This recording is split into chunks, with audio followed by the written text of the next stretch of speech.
વરસાદને પગલે જિલ્લામાં ગ્રામ્ય વિસ્તારોમાં 22 રસ્તાઓ બંધ, લોઅર બ્રિજ પર નદીના પાણી ફરી વળ્યા। સ્થાનિકો બ્રિજ પરથી જોખમી રીતે પસાર કરતા નજરે પડ્યા।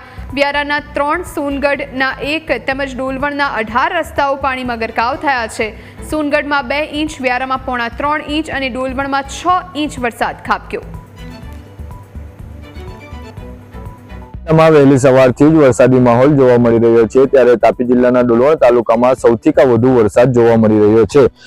તાપી જિલ્લાના ડોલવણ તાલુકામાં અંદાજિત 6 ઇંચ જેટલો વરસાદ સવારે 6 થી સાંજના 4 વાગ્યા સુધીમાં વરસી ચૂક્યો છે। ત્યારે વાત કરવામાં આવે તો નદી નાળાઓમાં પાણીની ભરપૂર આવક થતા જે ગ્રામીણ વિસ્તારના લો લેવલ પુલો છે તેના પરથી પાણી ફરી વળ્યા છે। જેમાં વાત કરવામાં આવે તો વ્યારાના 3, સોનગઢના 1 તેમજ ડોલવણના 18 રસ્તાઓ પર પાણી ફરી વળતા જે લો લેવલ પુલો છે તેને બંધ કરી દેવામાં આવ્યા છે। રસ્તાઓ બંધ થવાની સાથે જ જે ગ્રામીણ વિસ્તારના લોકો છે તે સૌથી વધુ પ્રભાવિત જોવા મળી રહ્યા છે, કારણ કે જે ગ્રામીણ વિસ્તારના લોકોએ જે જિલ્લાના વડા મથક તરફ આવવું હોય તો લાંબો ચકરાવો કરીને આવવો પડી રહ્યો છે। ત્યારે આ વરસાદ જે છે તે ગ્રામીણ વિસ્તારના લોકો માટે મુસીબતનો વરસાદ હાલ તો સાબિત થઈ રહ્યો છે। Dipesh Majalpuriya, News Capital, Tapi.